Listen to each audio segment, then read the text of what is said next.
Isang paalala, ang video na ito ay ayon lamang sa aking sariling pananaliksik. Hindi ko nais na pilitin ang sino man na maniwala sa videong inyong matutunghayan. Kung hindi kayo kumbinsido sa mga impormasyon at taliwas ang inyong paniniwala sa kaalamang aking ilalahad, maaari kayong gumawa ng sarili ninyong pagsisiyasat para sa inyong kakontentuhan. Ang videong ito ay gabay lamang sa mas malalim na kaalaman at pag-intindi at hindi gawa ng isang profesional. Naniniwala ako na malaya tayong magbigay ng opinyon at suhestyon bilang malayang mamamayan ng Pilipinas. Maraming salamat po. Kamakailan lamang ay nag-anunsyo ang Navy ng bansang Ecuador tungkol sa gagawin nilang pagprotekta sa Galapagos Island mula sa mga illegal na Chinese fishing vessels. Mula noong 23 ng Hunyo ng kasalukuyang taon, ang Ecuadorian Navy, katuwang ang mga bansang Estados Unidos, Canada, South Korea, Italy, Peru, Spain at Colombia ay naglunsad ng matinding drill o pagsasanay ng 16 na araw upang kanilang preparasyon para harangin ang mga fishing boats na mga illegal at bully na mangingisdang Chinese.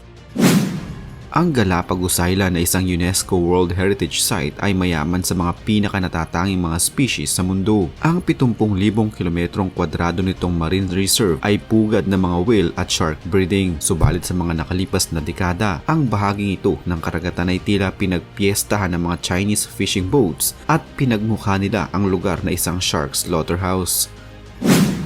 Noon lamang Agosto ng taong 2020, ang gobyerno ng Ecuador ay nakakita ng mga nasa 300 mga Chinese fishing vessels na nanghuhuli ng isda sa kanilang EEZ o Exclusive Economic Zone. Pinatay pa ng mga ito ang kanilang mga radar upang hindi sila ma-detect at nang kumprontahin sila ng mga otoridad ay agad na umatake ang mga ito.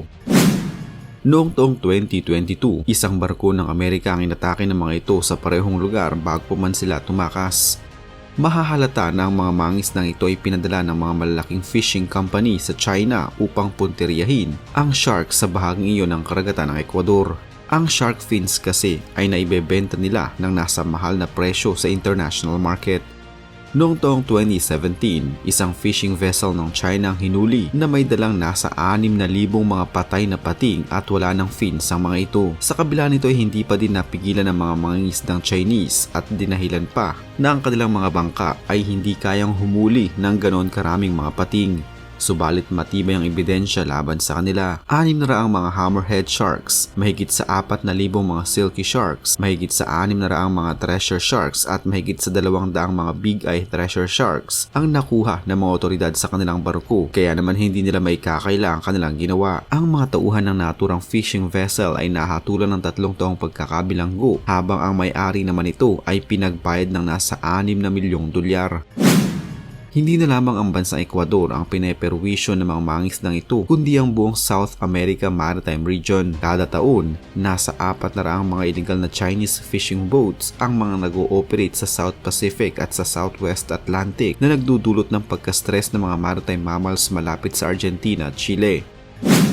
Noong taong 2017, pinalubog ng bansang Argentina ang isang Chinese squid fishing boat, subalit nagpatuloy pa rin ang mga ito. Noong taong 2022, napag-alaman na halos 80% ng mga nahuhuling isda malapit sa bansang Ecuador, Peru at Argentina ang nakukuha ng mga Chinese.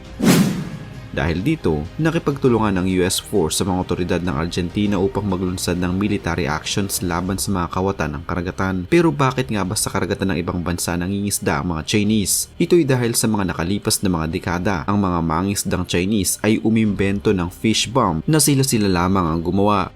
Ang bawat pagsabog ng mga ito ay nagdudulot ng pagkamatay kahit pa mga maliliit na isda, kaya wala na halos isda sa kanilang katubigan na sumira din sa mga natural habitat ng mga isda.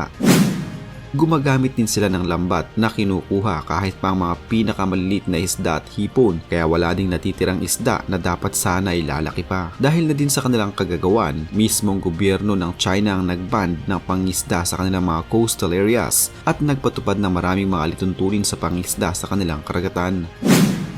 Mga alituntunin na mas lalo pang nagpahirap sa mga Chinese fishermen na makapangisda sa kanilang sariling mga teritoryo. Kaya naman maraming mga malalaking fishing company ang humanap ng ibang mapangingisdaan at sa mga lugar nga na kanilang napipili ay halos sinisimot nila at walang itinitirang isda.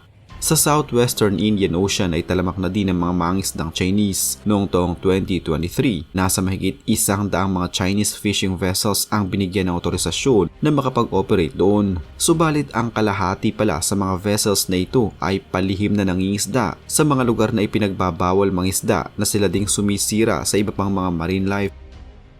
Sa isang interview, nasa 44 na mga mangisda mula sa Pilipinas at Indonesia ang nakakita umano ng mga Chinese fisherman na nakakapag-produce ng nasa 30 mga shark fin sa loob lamang ng isang gabing pangisda. Itinatago umano nila ito sa mga taguan na hindi makikita ng mga otoridad. Bukod sa mga pating, hinuhuli din ng mga Chinese ang mga dolphins, sea turtles, killer whales at manta rays na kanilang itinatago at hindi ipinapahalata sa mga otoridad. Ibinibenta umano nila ang mga ngipin ng mga ito at ipinagpapalit ng alak sa ibang mga bangka habang ang ilan sa mga ito ay kinakain nila.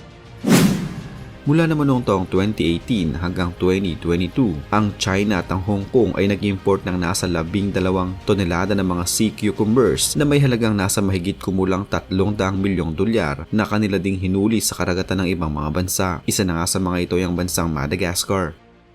Kaya naman ang mga sea cucumbers sa bansang ito ay halos maubos na dahil sa illegal na pangunguha ng mga mangisdang Chinese. Nagpatupad ng mga batas na i-ban ang pag-harvest ng mga sea cucumbers, subalit dahil sa koneksyon ng mga ilang mga nasa gobyerno sa mga mangisdang Chinese ay hindi din naman naging epektibo ang nasabing batas. Nagpatuloy pa rin ang ginagawang pangunguha ng mga sea cucumbers dahil na din sa mga koneksyon ng mga Chinese fishermen sa mga opisyal ng bansa.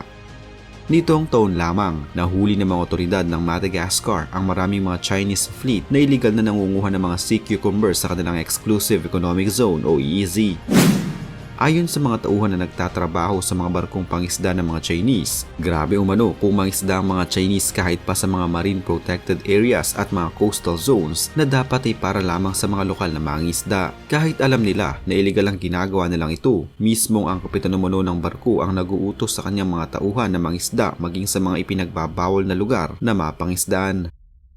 Madalas pa na nangingisda sila ng nakapatay ang mga ilaw tuwing gabi upang hindi sila makita ng mga kinuukulan. Gaya na lamang ng kanilang ginagawa sa Mozambique na kung saan noong taong 2023 sa mga lugar kung saan sila nangingisda ng illegal ay nasira ang mga corals at ilan pang mga marine life. Ayon sa Mozambique Resources and Management Law, naglaan sila ng mga sukat ng lambat na maaari lamang gamiting pangisda sa kanilang mga karagatan. Subalit ang mga mangisdang Chinese na illegal na nangingisda sa kanilang karagatan ay gumagamit ng mas maliliit na mga lambat na palihim nilang itinatago sa ibang mga lambat na angkop lamang gamitin para mangisda. Kahit anong sukat umano ng isda ay hindi nila pinapatawad. Maging ang mga maliliit ay kinukuha na din nila habang ang mga malalaking isda naman ay kanilang ine-export.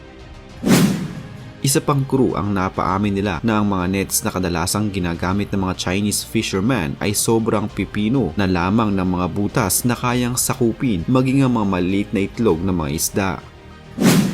Noong taong 2018, ang gobyerno naman ng Tanzania ay nagsagawa ng mga inspeksyon sa mga barkong pangisda ng China na nasa kanilang mga teritoryo. Sa 20 mga vessels na kanilang ininspeksyon, 13 sa mga ito ay mabilis na tumakas dahil napag-alamang may mga karga itong mga patay na pating at shark fins. Subalit para naman sa mga mangisdang Chinese, parusa umano ang kanilang nararanasan sa tuwing sila ay papalaot. Bukod sa mayat maya ay sinusundan at hinahabol sila ng mga otoridad ng kung anumang bansa, madalas ay natutulog sila sa mga mas sikip at maruming higaan sa loob mismo ng bangka. Kasabay pa nito, madalas ay tinitipid pa umano ang mga ito sa pagkain at tubig na pangunahing kailangan ng mga isda. Ayon sa mga in-interview mga dating nangingisda para sa China, ang kanilang naging buhay umano ay miserable at parusa. Ngayon bumalik naman tayo sa mga barko na ininspeksyon ng gobyerno ng Tanzania na dahil sa napag-alaman nila ang mga illegal na aktibidades na mga ito, pinagmulta ang bawat bangka ng nasa mahigit kumulang $400,000 bilang kabayaran sa pinsalang idinulot sa teritoryo ng Tanzania at sa mga nahuli nilang mga isda. Pero ilang buwan lamang ang lumipas, ang mga barko at bangka mula sa parehong fishing company sa China ay nagbalik din sa teritoryo ng Tanzania upang mangisdang muli. Ang sinasabing bayad noon ng bawat barko sa gobyerno ng Tanzania ay naging malabo din kung may nangyari nga ba talagang bayaran o baka pinalabas lamang nila ito dahil nakapagtataka na muli silang babalik sa lugar upang mangisda na parang wala man lang nangyari. Tila ito ay dahil na naman sa mga koneksyon sa mga nakaupong opisyal ng pamahalaan ng Tanzania kaya wala din naman silang nagawa at nagpatuloy pa din ang illegal na gawain ng mga mangisdang Chinese. Ito din ang nangyari sa bansang Mozambique na kung saan dahil sa pera at kapangyarihan, napabalita na ang anak ng Pangulo ng Mozambique ay nagtayo ng isang kumpanya at nakakuha ng lisensya upang legal na makapangisda sa kanilang teritoryo. Subalit hindi nagtagal, ang lisensyang ito ay nailipat din sa isang Chinese fisheries company. Pero matapos makuha ng kumpanyang ito ang lisensya upang makapangisda, muli na namang inilipat ang lisensya nito sa isa na namang Chinese fishing company na silang tuluyang nakapangisda sa katubigan ng Mozambique. Pero muli, nangisda ang mga ito maging sa mga lugar na ipinagbabawal manghuli ng kahit anong klaseng marine life. At dahil sa may lisensya sila mula mismo sa gobyerno, walang nagawa ang ilang mga lokal na mangingisda kundi ang tanggapin ang katotohanan na malapit nang matapos ang kanilang kabuhayan habang ang kanilang sariling gobyerno ay binubusalan ng pera at nagbubulag-bulagan. Sa kabuuan, ang mga nasa mahigit sa 6,000 mga Chinese fishing vessels ay halos doble ang dami kaysa sa global competitor nito. Madalas sa kanilang huli ay dinadala nila sa mga developed countries tulad na lamang ng mga nasa Europa, North America at East Asia. Sa Europa, karamihan sa mga isdang ibinebenta sa kanilang mga dry supermarket ay nagmumula sa bansang China. Ito din ang nangyayari sa bansang Estados Unidos na kung saan ang mga kilala at naglalakihang mga supermarket sa bansa ay nagbebenta ng isda mula sa bansang China. Kadalasang ginagawa din ang ilang klase ng isda sa Amerika bilang cat at dog foods. Sa bansang South Korea at Japan naman, ang isdang ginagamit sa kanilang sashimi ay kadalasang isdang ini-import nila mula pa rin sa bansang China tulad na lamang ng mga salmon, tuna at shark's fin. Nangangahulugan lamang ito na kung sakaling magkaroon ng kaguluhan sa pagitan ng China at maraming mga bansa dahil sa ginagawa nilang mga iligal na panguhuli ng yamang dagat, malaki ang magiging epekto nito sa pangdaigdigang merkado at maraming mga negosyante at namumuhunan ng malulugi. Kontrolado halos ng China ang fishing industry sa mundo, kaya di naman walang magawa ang ibang mga bansa, partikular na ang mga negosyante, kundi ang tangkilikin nila ang mga produktong ninakaw din naman mula sa kanila.